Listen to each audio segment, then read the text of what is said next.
The transatlantic slave trade. When did it all start? Who started it? When did it all begin? With who? Whose idea was it? If you watched my other videos, you will see that slavery happened quite a long time before the transatlantic slave trade started.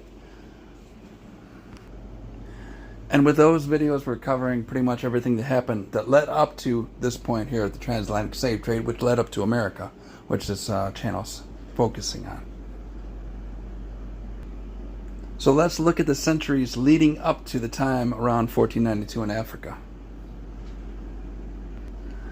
And through my own discovery, I had found important moments and people that led up to the expansion of the transatlantic slave trade. And of course, there's many factors into the reasoning of these happenings in history. But it's good to focus on the possible epic taproots that catapulted specific important moments in history that changed a large number of people, either demographically, economically, culturally, or spiritually, however you want to put it, across the whole world and Africa at various times in different places.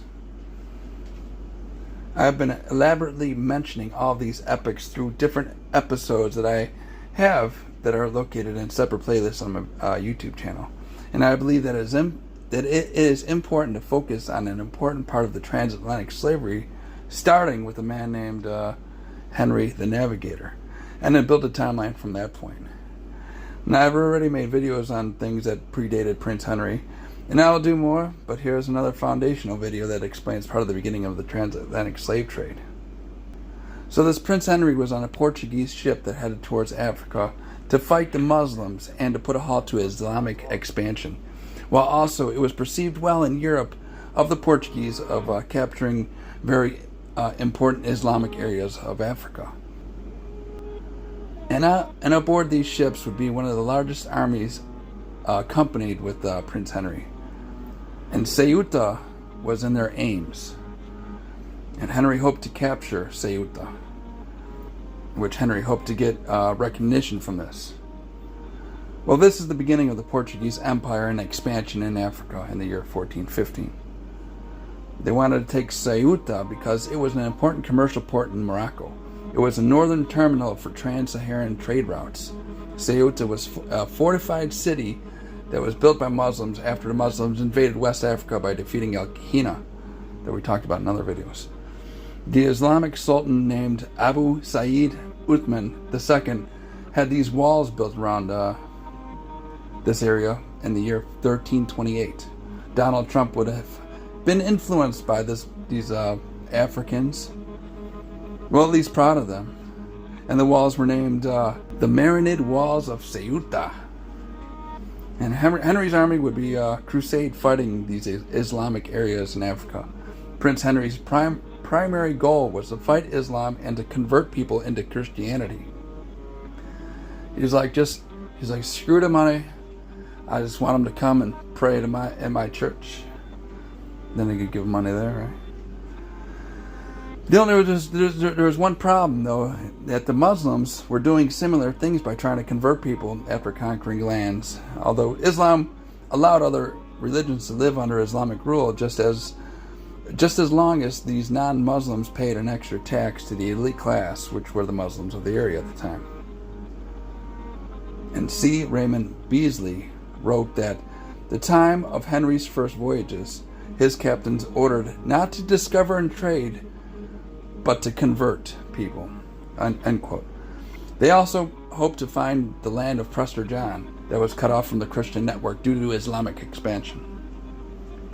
It's like, we gotta find this place. It's somewhere, belongs somewhere here in Africa. We just have to fight through the Muslims to get there. I know it's somewhere around here. Prester John, where are you? The Portuguese defeated the military there in August of the year 1415. They took Ceuta in a single day. And after the Portuguese takeover, there remained some Muslim also relied on the Portuguese for supplies. Crazy times, crazy times.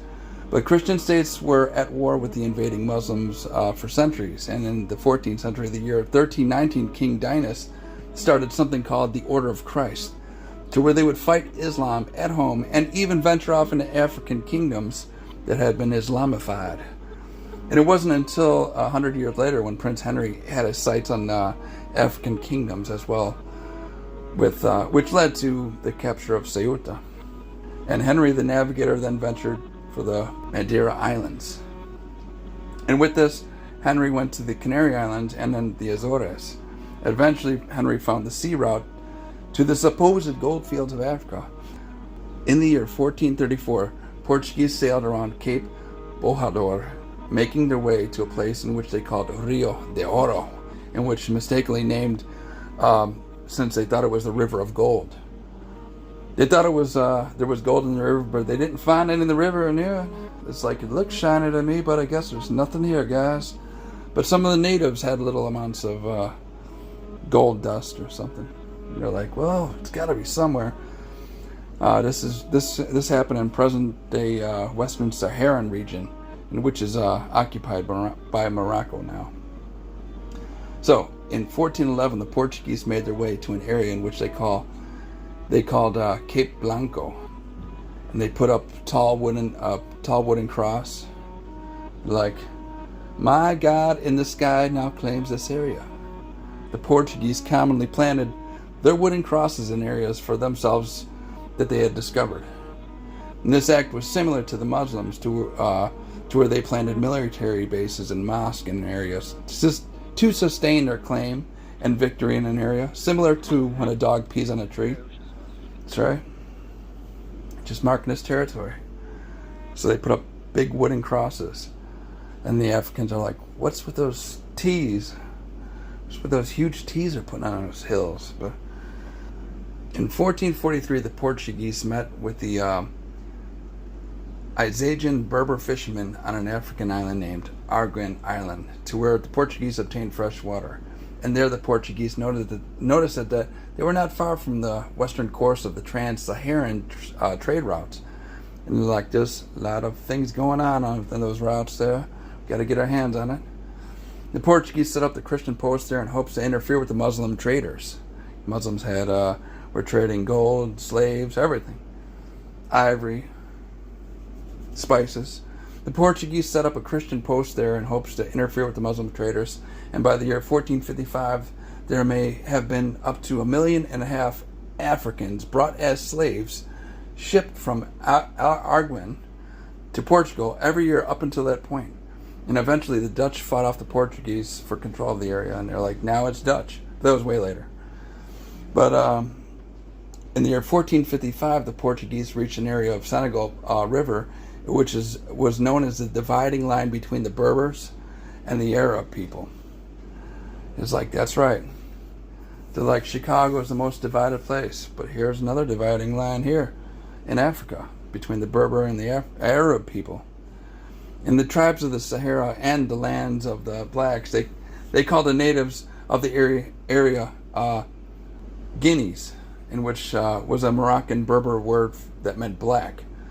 And there was an area referred to as Mauritania that was inhabited by black Africans until the Arabs with Islam came from the north and pushed a black population of Africans to the Senegal River. And years later, the French showed up and caused friction with the Africans that pushed them once again. This time they went eastbound. I will go more deeper into that history in other types of videos. We're just focusing on the Portuguese here. The Portuguese then started to trade with the Arab and the Sanhaja merchants. They traded cloths and textiles, which they received in return antelope skin, ostrich eggs, civet musk, and slaves. Although they traded for the slaves, they also sometimes received slaves through battles and conquest of towns. And when they came through towns and stole the people, they're like, we're here for Jesus. Now we're going to take some of your people. Thanks for showing up. The Sanhaja were the first people told to be to control the Maghreb. They were an Islamic sect of Berbers that were conquered by Islam Arabs in the 7th century. We talked a little bit about them in the last video. I will do deeper dives into that history in other videos. In 1444, Lancarote de Freitas took 6 caravels to the area of the island of the Arguin Bay. And the slave trading from this trans-Saharan distribution really turned the Portuguese onto an acquisition of more slaves. So when they made it to this area of Africa, they took some like 235 men, women, and children, and slaves that were used as agricultural laborers. And Lagos, Portugal, eventually started to import goods and slaves from the area, to which made Lagos prosper. They're like, we're doing so good now. They would rent out the slaves for hard labor or domestic duties. And like I mentioned just a minute ago, they did agricultural duties as well. And Gomes Zurara wrote of these first slaves that were taken at the time. You can find his 15th century writings in a book called Chronicle of Guinea. Some sources say that some 11 million slaves were either transported to Portugal or Brazil by the year 1900. And they took some converted black Muslims. They took women and children. The transatlantic slave trade had begun with some of these people. And like any other time in history, Muslims and Christians tried to steal people. The natives would resist, in which resulted in a certain amount of people being captured for slaves, while others would be put up a fair fight, would be killed. That's right. Makes sense? These slaves were held in their filth while starved and dirty, transported to the slavers' locations. Huge amounts of people died en route across the hot desert or dangerous seas. These slaves specifically were captured and held in a 6 weeks travel to a city named Lagos in Nigeria. Lagos was where they took some merchants for the port of Lagos. These slaves were then disembarked onto the shores to where the locals came to see the happenings. They're like, man, what are these people doing here? The Portuguese chief chronicler of the Kingdom of Portugal, I mentioned earlier, Gomes de Zurara, wrote of these happenings in a book called The Chronicle of Guinea. These 235 slaves were divided up into 5 groups. Well, a certain amount of slaves that were left were eventually auctioned in Africa. The captured Africans were in tears. Nobody wants to be stolen from their home and taken to another place in which had a different culture and lifestyle. Some mainstream media people try to legitimize slavery in different parts of the world by saying that it wasn't as bad in comparison to another place of slavery. And the majority of slaves were captured against their will. Muslims, Christians, and pagan neighbors destroyed people's lives and towns in hopes to gain power, control, and wealth of slavery. It would probably be very hard to find someone in history that would be happy that their former lives were lost to invading armies. Oh yeah, so nice. They stole me and some of my people while others got killed. Now I'm owned by them. But sometimes they give me nice food. And sometimes I get to look over their women. Yeah, that's bullshit. Every continent and culture had people that suffered from slavery. And here's a more detailed account of slaves in Africa. You could assume that every account throughout history was near to the same degree of disgust. Now here's a passage from Zurara, Zurara. You can find his writings. He said this about the captured Africans in Africa. These people, they assembled together on that open place, were an astonishing sight to behold.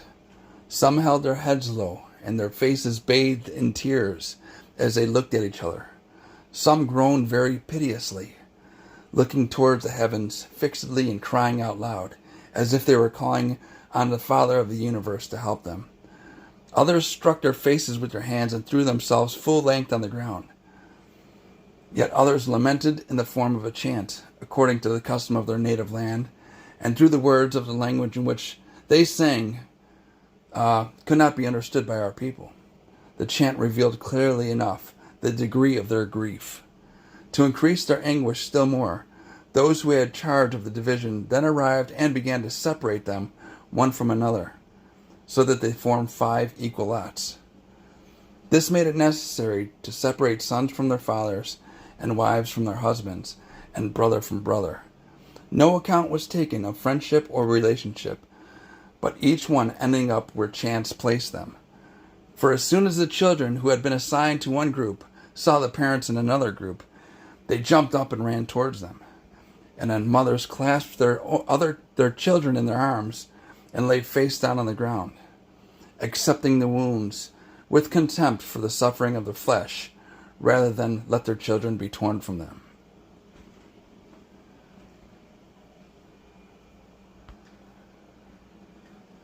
Now this Zurara wrote that 927 people were brought to Portugal from West Africa between the years 1441 and 1447 in the Common Era. He referred to these people as 927 infidels. And Prince Henry the Navigator used the excuse of turning the people into Christians, claiming that the people needed to be stolen in order to be saved by Jesus. Henry used the excuse of blood and capture by saying that it was necessary in order for the people to be Christianized. So Africans had 2 religious superpowers attacking them in order to convert them for control and quantity: Christians and Muslim states. The more people they adopt into their culture, the better their base will be in every aspect. These 2 religious groups of people fight each other, while factions inside each entity also fight each other: Catholic against Protestant, Sunni against Shia, and so on and so forth. They also attack the Jews and black Africans who believed in the pagan gods. Each one of them believes that their way is the right way. And otherwise, they'll kick your ass if you don't think so. Most of them think that they have all the answers, and damn anyone else who doesn't join or support them. We see that stuff in modern day, in the modern times, don't we? Sorry, humans, your bias and prejudice will last for all of humanity, just the way it is. Anyways, I digress. Portuguese began working with African leaders who ruled over communities. They acquired slaves for agriculture, porters, and house servants. Land ownership wasn't a big deal in those times, but the ownership of people was important to them, as I mentioned in other videos. They traded, captured people in Africa to trade for gold, copper, silver, horses, ivory, and other things. But at first, they were directly fought for. Now, these Portuguese were regularly trading in the Wolof kingdoms and the Wallo and Cayor in the 1440s. They traded horses and slaves and other commodities. And most of the merchants were Arab and Sahaja. These were the Sahaja Berbers that I mentioned earlier. And Alvise Cadamosto was a Venetian explorer and slave trader who was hired by Henry to journey to West Africa. And there are a lot of documents that Cadamosto wrote of his position and adventures in Africa along with slaves, so on and so forth. And Cadamosto said that the Wolofs in Africa would trade horses to Cadamosto for slaves that he captured. He said that they would sell one horse for the price of 9 to 14 slaves that Cadamosto had. And a lot of the people don't know about this stuff because some of these history books cost over $150. These aren't the $5 fiction books or $20 propaganda books that you find in bookstore windows. These are historical documents, which might have been propagandized way back in the day, you know. But either way, I mean, they're historical memoirs that are one of the only things that we have to go off of. Prince Henry the Navigator hired Cadamosto to explore the African region, and the western part of Africa was called Guinea. And of Cadamosto's first voyage to Africa, he was welcomed by Muslims to come 20 miles from the shore to their town, in which they held a bunch of villages in it. And Cadamosto wrote of this in a book that is called the Le Navigazioni Atlantiche. And he wrote this in the year 1455. You need to take out a loan, or you need to take out a loan to purchase this book. The Damal of Cairo brought him inland to witness these Muslim towns. In Cadamosto's second trip, he made it to the capital, to where the king of the Bati were. Like most places, their most valued commodity was slaves, and Portugal traded heavily with this kingdom throughout the 1450s. We'll dive more into Cadamosto in separate videos. There's another guy named Diogo Gomes, and he began to negotiate peace treaties with the coastal African kingdoms. And these Portuguese did this so that they could go inland, rather than doing all their business in coastal areas. And Diogo was a servant to Prince Henry.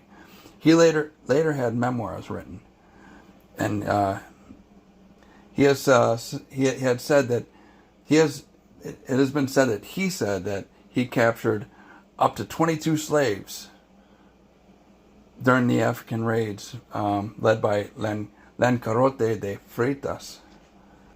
He's like, I caught them all by myself, all 22 of them. They're all chained to my belt.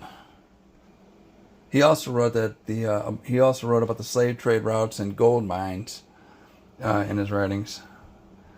And his writings, along with Zurara, are some of the key sources of the beginning of the African slave trade of the 15th century that led to the Atlantic slave trade. And although the Christian Europeans were confined to mostly coastal areas, the Jews helped out a lot with the knowledge of the African interior. And the Jews had been part of the African slave trade along with other commodities for centuries leading up to that point. And a lot of Jewish cartographers had made a lot of maps of the African region, in which were unknown to the Portuguese at the time. And one of the maps presented to them was called the Catalan Atlas, that was made for Charles V by Abraham Cresques in the year 1375. But in this map, it showed a king named Musa Mali, who was the king of Guinea. And it has been said that this African king, had been the richest king that had ever lived. I don't know if that's still true about this Musa Mali. I don't know why. I don't know if Netflix made a movie about him yet. They're still busy trying to replace other movies. He inherited his position. This Mali inherited his position by the disappearance of previous sovereigns, to which were Islamified for centuries up until that point. And like most cultures, the best way to indoctrinate citizens and the people is to build Islamic schools and libraries, similar to those of the Roman and Greek world. And Musa Mali is said to have held the African region as a prosperous region for many years. We'll go more in depth about this guy in separate videos, but he had a lot of gold, among other things. His region was wealthy in gold mines, and Christians and Jews wanted their hands on this gold. And a merchant from Lisbon named Fernão Gomes would explore the African coast while receiving ivory to bring back to sell to the Portuguese crown at a fixed price. He explored a lot of what is now referred to as Liberia, while he obtained Malagueta pepper, in which the Europeans referred to as the grains of paradise, in which the coast was named after this pepper, the Grain Coast. That's how they got the name. And although down the coast that only had ivory for sale, they named that coast the Tooth Coast, or the Ivory Coast. And then there's the Gold Coast. In the year 1472, Gomes and his crew finally found gold fields, in which they then referred to the area as the Gold Coast in 1472. And the Akan fields made the Portuguese greedy and very protective of the area, to where they built a base to protect the gold from being obtained by other states. And the Muslims wanted their hand on it, besides other people. But they had first got the permission from the locals of the area to occupy that area, and then they soon built a fortified base there. They named it São Jorge de Mina, and they claimed that it was the first stone building of the Ethiopians of Guinea in all of history up until that point. But by the year 1487, they were sending 8,000 pounds of gold back to Lisbon every year. The area was referred to as the Mina, in which means the mine in English. And then the Portuguese started selling slaves in Almina for exchange for gold. But the Papal bulls prevented these Portuguese from selling guns for gold. But the Portuguese would take slaves from the slave rivers of Benin and sold them to the Afghan merchants at Almina. Then the Portuguese sold some 500 slaves a year in the meantime. If you thought that the Muslim and Africans were solely responsible for stealing people for slavery, you were wrong. Because when the Christian Portuguese came to Africa, the African region started to depopulate itself of the natives of the area. And in 1486, the Portuguese found the Edo kingdom of Benin. And the warrior king of Benin was named King Iwaure. And this king made this area of Benin an empire state by conquering some 200 towns and villages that stretched some 70 miles around that area. He's like, we're taking all this land, bitches. It's ours. This King Iwaure, Ewuare. He was the king of Benin. Near his palace, he had people carving ivory and other doing fine brass work. The Portuguese loved the craftsmanship of these people and the things that they carved and created there. The Portuguese bought a lot of these things and brought them back to Europe. Like, look at what these guys make over there. A Portuguese captain named Diogo then came to an area of a powerful ruler named Kongo. And the Portuguese were greeted by these inhabitants of this area. And this Diogo sent 4 messengers to the Kongo, but they were all stolen as hostages. Then this Diogo then stole some of the African natives in retaliation. And Diogo then sent a messenger that would release the Africans if they let the Portuguese emissaries free. But King João in Portugal received these African hostages and treated them kindly. He set these Africans up in apartments in the palace. And the Africans were then given nice clothes and food. King João then had them learn Christianity and the language of Portuguese. João wanted to treat these African hostages like royalty. For when the hostages were to be released and sent back home, João hoped that they would tell their sovereigns of how great their stay was in Portugal. You just go tell your friends that we are so cool. But in the year 1486, Diogo returned to Africa to drop off the African hostages that they captured. And eventually, Diogo started to communicate with the Kongo. And this Kongo was a ruler of the Kingdom of Congo.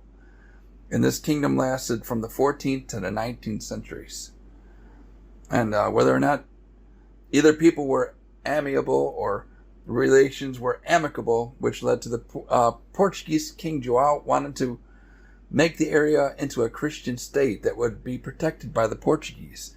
And the Kongo agreed to the Portuguese coming. And these Portuguese then sent priests, militants, carpenters, women to cook and sew, carpenters, masons, farmers, and printers, and all these different types of people to Africa. And a bunch of foreign people in a foreign land who were looking more to convert than to assimilate. They're like, man, we can't read your stuff. Why are you putting that billboard up? But the Portuguese were well received when they made their way back to Africa with all their people. Some 3,000 people welcomed them. And at least this is what has been written, right?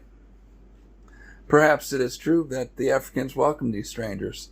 The author Ayaan Hirsi Ali said that her older relatives thought that the white people had their skin burned for some reason of not having a dark complexion. So maybe the Africans felt the same way about these people. Although it has been written that the Africans were rejoicing and dancing with drums and trumpets made of ivory and some stringed instruments, along with some African soldiers that had feathers in their hair and paint on their skin. They were jumping around dancing when the Portuguese came. They were dancing to the song and welcoming the Europeans.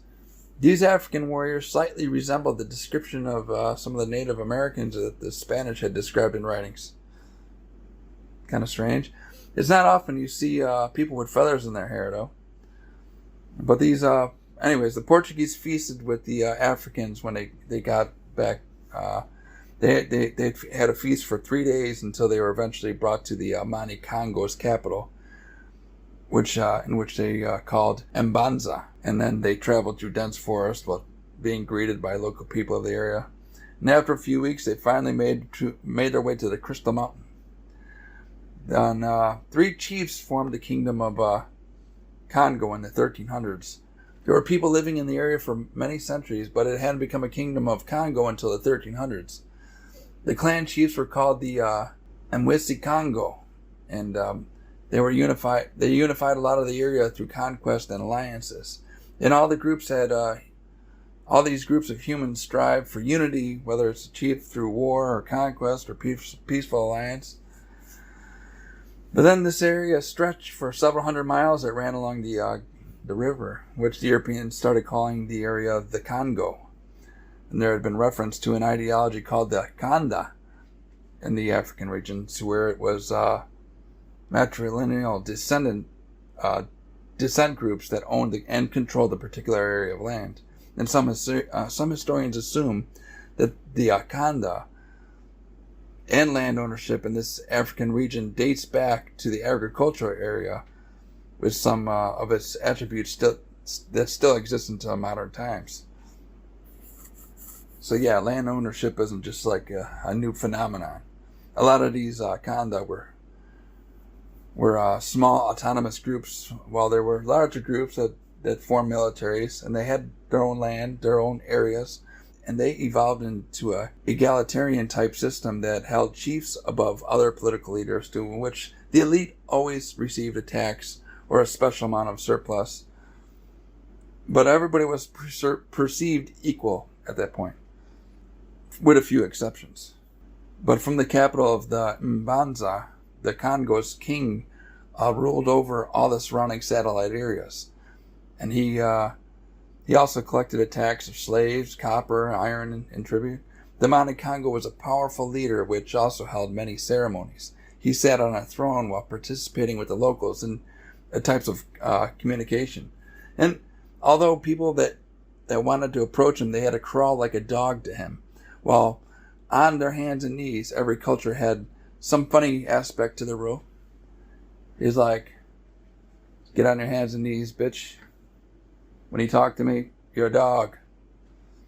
And although the Mani Kongo didn't allow people to watch him eat or drink, which had been said that people were to be punished by pain or death if they watched him eat or drink. I don't know how true that is, but that is what has been written. And when the Mani Kongo traveled, he was carried on a litter. And the elite always get special treatment. And when his people crawled to him, when it was time for Mani Kongo to eat, one of his servants would have to ring a bell to let everyone know to turn their head or put their face to the ground so they don't watch this chief eat.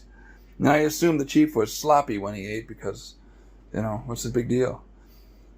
The Mexican king Montezuma supposedly didn't let people look him in the eyes either. Interestingly similar cultures. Rui de Sousa made his way to the Mani Kongo, and he arrived as workers, priests, soldiers, and Africans that had been converted and taught in Portugal, presumably now Christianized. He then gave gifts to the Mani Kongo such as linens, gold, silver, and jewelry, among other things. And when Sousa gave these gifts, he told the Mani Kongo that the king of Portugal hoped that the Mani Kongo would accept the Christian faith while being allied with Portugal. Then the Mani Kongo thought it was a good idea, so he had a church built in Mbanza. And in the year 1491, Nzinga Nkuwu was baptized as King Joao I. His son, Nzinga Mbemba, was also baptized and renamed Alfonso. And several other people then followed suit, but it became the cool thing to do, being Christianized. We have seen this trend happen with Muslim occupation throughout Africa as well, so it wasn't like the first time it happened in the region, or on the continent at least. The Congo didn't like Christianity much. They hated the fact that they couldn't have many wives under Christian rule. and they regarded many wives as a sign of wealth and prestige. Power and control echoes through humanity in every aspect and region. Just like in Christian Europe and also Muslim territories, the African Bakongo had seen marriage as also a part of alliances with other kingdoms. But the rule against many wives wasn't the only thing holding these particular Africans from accepting the Christian faith.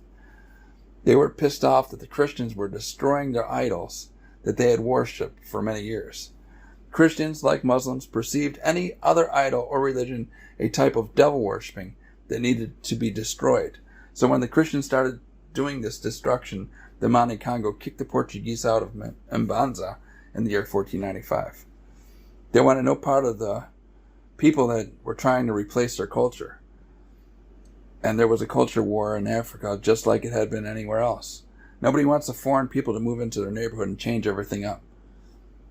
The newly converted Christian son named Alfonso liked Christianity, though, and when Alfonso moved to the throne in the year 1506, he began communication with Lisbon in Portugal again. The newly converted Christian son named Alfonso liked Christianity, though, and when Alfonso moved to the throne in the year 1506, he began communication with Lisbon in Portugal again, making the Congo a Christian state at that time. And King Alfonso I, after Christianizing the area, he began to adopt the Portuguese culture and press it upon his own citizens. And at this point, he wanted the African region to practice, read, and write in Portuguese and Christian. Send the children to school so they can grow up and be model citizens that represent the political ideology of the citizens' culture. And Alfonso stressed the importance of the literacy, education, farming, and culture. He sent many people to the mission schools, learned Jesus in Portuguese, and the new plants were introduced, such as maize and sugarcane in the area. Mbanza was eventually transformed into a city of stone and renamed Salvador. Hello, Jesus. We're here.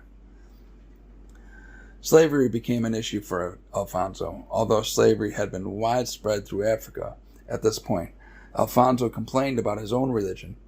And Alfonso had a lot of his own slaves that he captured from other regions, either through war or conquest. Although Alfonso also sent hundreds of slaves to his brother in Lisbon. But humans have empathy, and for a while, slavery and bad treatment can get into any person's conscience. And by the 1500s, the Portuguese started to get extra greedy and wanted to get more slaves to work the sugar plantations in São Tomé. And this area was founded by Álvaro Camina in the year 1493 as a colony of São Tomé. And they initially got their slaves from the Benin coast, but then they started taking people from the Congo. And eventually the slaves on the plantations were accompanied by slaves on the island that were only there as an additional slave port to where the slaves would be shipped to somewhere else. And the Gold Coast, Madeira, and the Cape Verde Islands, and Portugal. Some anonymous Portuguese man wrote that there were approximately 2,000 slaves working on the sugar plantations there, yet another 5,000 to 6,000 slaves were there waiting to get transferred to somewhere else. And Alfonso complained to King João III in Portugal in the year 1526, Alfonso wrote that each day the traders are kidnapping our people, children of this country, sons of our nobles and our vessels, even people of our own family. This corruption and depravity are so widespread that our land is entirely depopulated. We need in this kingdom only priests and school teachers, and no merchandise unless it is wine and flour for the Holy Sacrament. It is our wish that this kingdom not be a place for the trade or transport of slaves.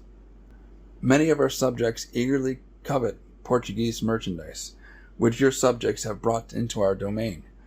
To satisfy this inordinate appetite, they seize many of our black free subjects, and as soon as they are taken by the white man, they are immediately ironed and branded with fire, and when they are carried to be embarked, if they are caught by our guardsmen, the white people allege that they have brought them, but they cannot save from whom?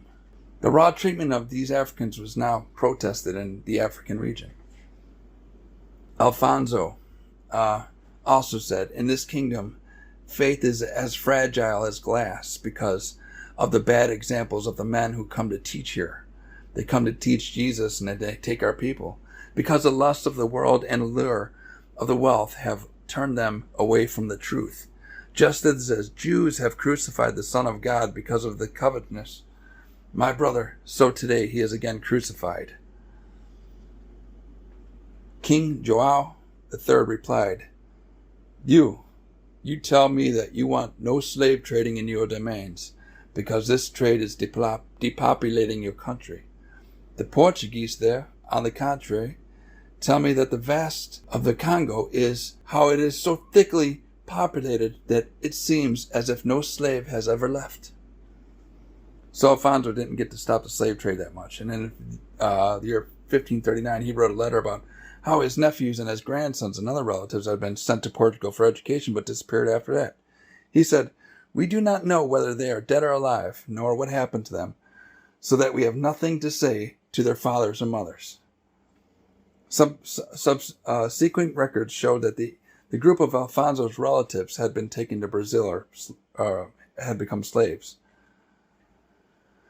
The Atlantic slave trade has begun, and America was becoming populated with people who some of them would mold the future for decades and centuries that followed.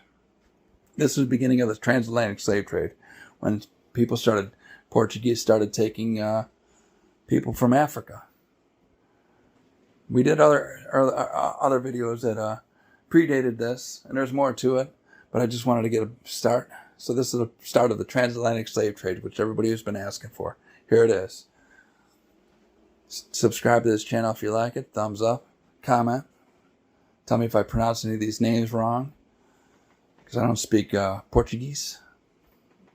But anyways, subscribe if you like. And if you don't like this video, send it to your enemies. I hate you for it. Adios.